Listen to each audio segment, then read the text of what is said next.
রহমানির রাহিম। আমার প্রিয় কামরাঙ্গীচর এলাকাবাসী, আসসালামু আলাইকুম।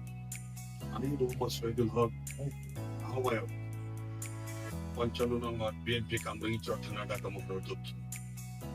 আসছে আগামী 12ই ফেব্রুয়ারি 2026 তারিখ সারাদিন ঢাকা 10 আসনের বিএনপির মনোনীত প্রার্থী শেখ নুরুল আলম রবি ভাইকে ধানের শীষে ভোট দিন।